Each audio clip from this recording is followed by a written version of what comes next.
ગુજરાત રાજ્ય હાથશાળ અને હસ્તકલા નિગમ દ્વારા ગાંધીનગર ખાતે ભવ્ય ગરવી ગુજરાત એમ્પોરિયમનું ઉદ્ઘાટન કરવામાં આવ્યું છે। આ એમ્પોરિયમના માધ્યમથી રાજ્યની પ્રાચીન અને સમૃદ્ધ હસ્તકલાનો વધુ વિકાસ થશે। વડાપ્રધાન નરેન્દ્ર મોદીના આગ્રહ મુજબ હેન્ડલૂમ અને હસ્તકલા ક્ષેત્રે ગુજરાત દેશ વિદેશમાં એક અનોખી ઓળખ ધરાવે છે।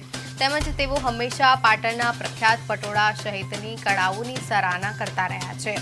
સુરેન્દ્રનગર, રાજકોટ અને પાટણ જેવા વિસ્તારોના પરંપરાગત કારીગરોના અથાગ પરિશ્રમના કારણે દેશ વિદેશના લોકો આ અનન્ય કળાનો લાભ લઈ રહ્યા છે।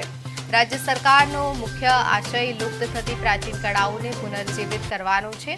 આવનાર દિવસોમાં કારીગરોને વધુમાં વધુ રોજગારી પૂરી પાડવાનો અને નવી પેઢી આ કળામાંથી પ્રેરણા મેળવે તે માટે પ્રોત્સાહિત કરવાનો છે।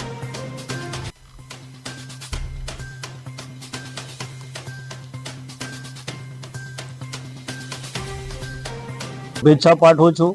આવનારા દિવસોમાં આપણું નિગમ, આપણી સરકાર આપની સાથે છે અને વધુમાં વધુ રોજગારી મેળવો અને લોકોને પણ આહવાન કરું છું કે હકીકતમાં જે આપણા જે કારીગરો આજે બી જે લુપ્ત થતી વસ્તુને પણ બચાવી છે એને કેવી રીતે આપણે પ્રોત્સાહિત કરી શકીએ એ દિશામાં આપ પણ બધા સહયોગી બનો એવી અપેક્ષા। ધન્યવાદ। શુભેચ્છા પાઠવું છું।